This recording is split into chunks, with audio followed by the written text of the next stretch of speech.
This is the start of a video for diagnosing electrical problems or issues with your Twister LT-1BR, LT-2AR speed lathe.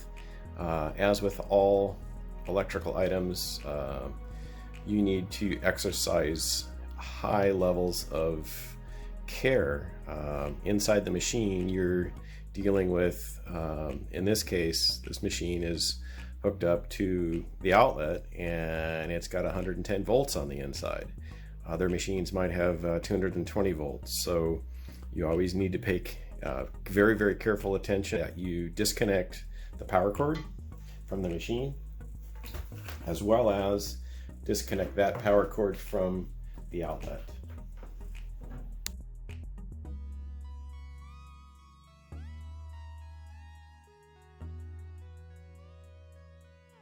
First thing you want to do is check the condition of your power cord.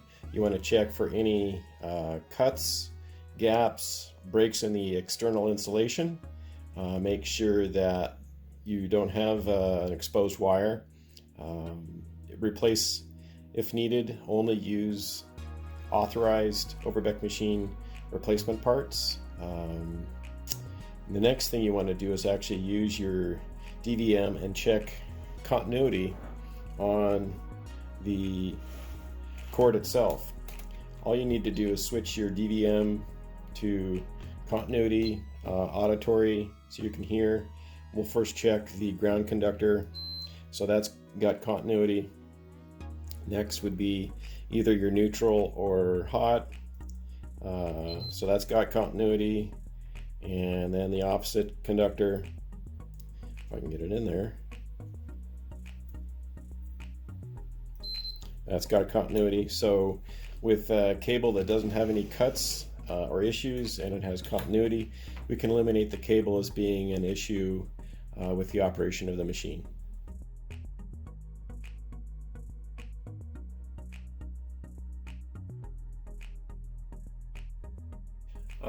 First thing you want to do is go to the Overbeck Machine website at www.overbeckmachine.com/service-parts and click on the electronic parts section and look for the service drawings to the lower left of that screen.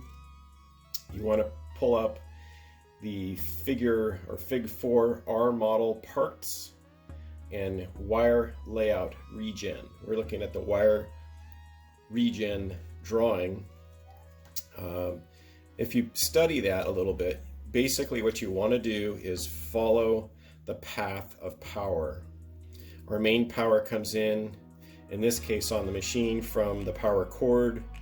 Coming in, you've got your black, green, and it's labeled as white. Some machines will actually be labeled as yellow or yellow wire. Your green is your ground or chassis ground, but if you follow the path of the power coming in, your black, your hot, travels up first to the circuit breaker, goes through the circuit breaker, goes to the switch, and then go from the switch down to L1 on the regenerative drive. First thing you'd want to do is make sure that the circuit breaker is not popped or faulty. You can simply check across both leads of the circuit breaker with the DVM. You don't want excessive amounts of resistance. It should have good continuity. If you consistently bump or trigger the circuit breaker, you will find that over time it will fail or it won't engage. That should be replaced before you proceed if that's found to be the issue. The next is your switch. That is your on-off switch on the front panel. Simple on-off, off in the off position. You should not have any continuity between the two leads. In the on position, you should have continuity between the two leads. That then sends power down to L1 on the REGEN drive. You also, when you look into the machine itself, look for any burnt wires, look for any connections that aren't good or missing or not connected. Just a basic once over. But again, when you're inside the machine, you want to consider that everything inside is hot, even though before you started this process you disconnected the power cord from the back of the machine and you disconnected the power cord from the wall outlet.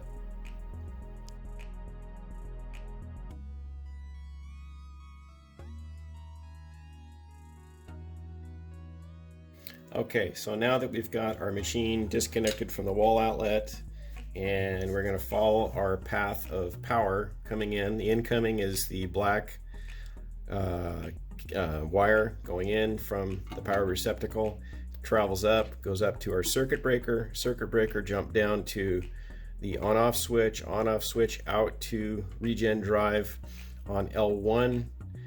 If you have a illuminated green LED on the REGEN drive when it is plugged in, again, be very careful, you're dealing with live voltages, then we can say that the circuit breaker and the power switch are in good condition, or at least not the current issue.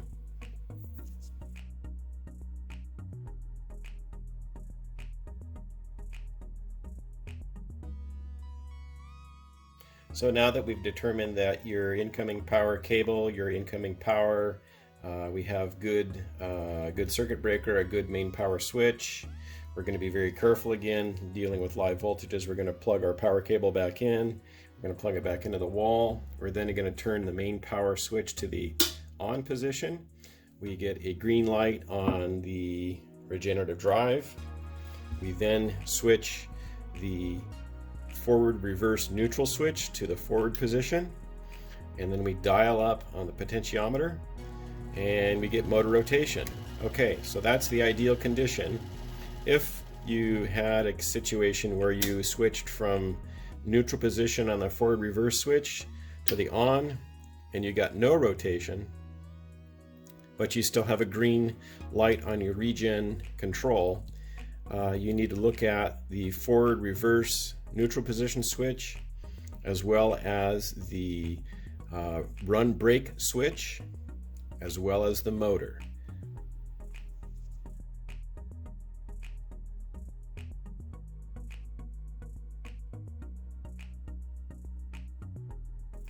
Okay, in order to determine if your motor for your twister is bad, there are a couple of things you need to look at or consider. First off, you want to take your analog DVM or analog meter works well. You want to zero it out in ohms.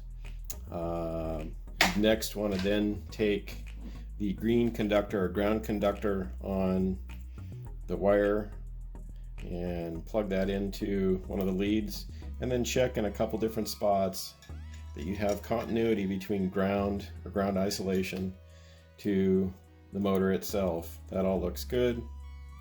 If that was an open short, motor needs to be replaced. Open short meaning infinite resistance.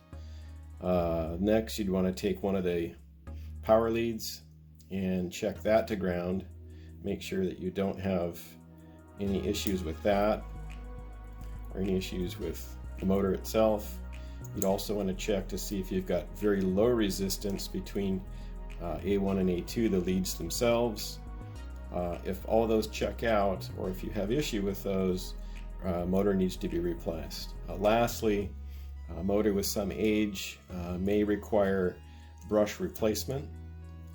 Brushes can be accessed through the two sides here. Overbeck Machine has replacements for those. If you find that the brushes are worn down excessively, or the armature on the motor is worn down excessively, worn armature can't be fixed, motor needs to be replaced. Brushes can be installed as if that's necessary.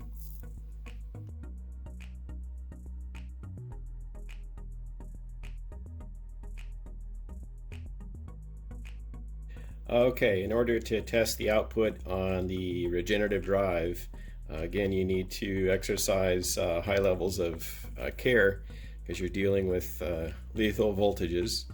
You want to plug in the machine to the wall socket and then turn on the main power. You want your potentiometer or speed adjustment to full speed.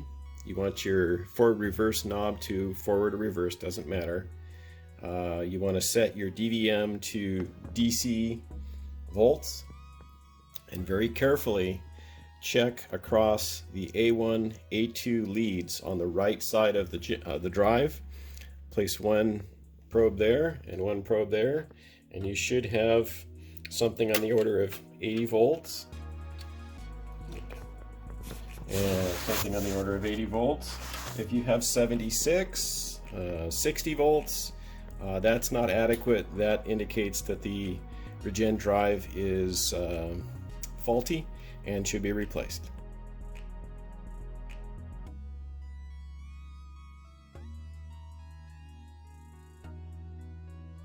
This is how you test the 1450 part number potentiometer on the Twister LT-1BR and LT-2AR. There are three contacts on the potentiometer. There's T1, the W or wiper or center conductor, and then the right one, T2. This is a 5K or 5,000 ohm full scale reading, so from full position turned all the way down versus all the way up, you should get approximately 5,000 ohm. Start first by zeroing out your analog DVM, and then start with the wiper and your T1 connection. That should read 0. As you dial up, you should go to 5K. Now the other way you can test it is wiper center and right contact. It should go to 0, and then if I can get there we go, and then as you go the other direction, it should sweep up to 5K. There shouldn't be any gaps, skips, or missing readings. It should be fairly smooth, but 5K, approximate 5K is what you're looking for. If that reads correctly, then the potentiometer is not an area of issue with your machine.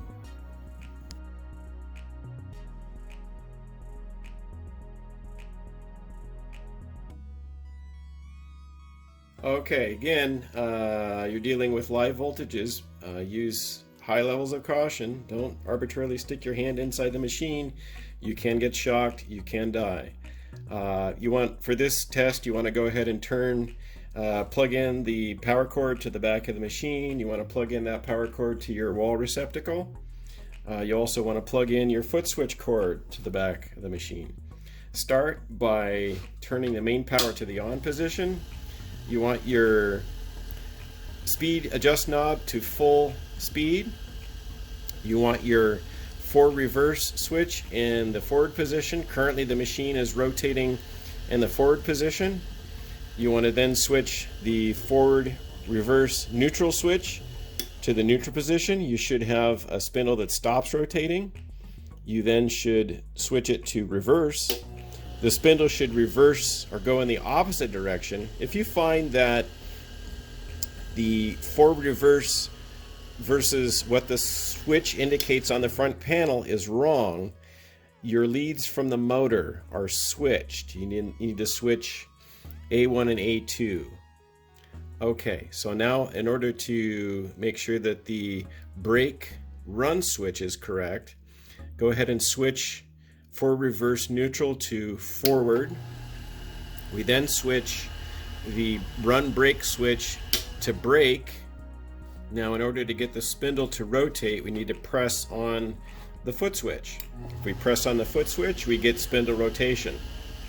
If we let up and we switch over to reverse and press on the foot switch again, we should get reverse rotation. So that sort of helps us understand that the run brake switch is not faulty, the forward reverse switch is not faulty. If your machine doesn't work at this point, then I believe there is a deeper issue with the wiring, burnt wires or connectors that are not connected correctly. At any point in time, if you have questions, please feel free to call Overbeck Machine. at area code 831-425-5912, or find us on the web. We're here to help you.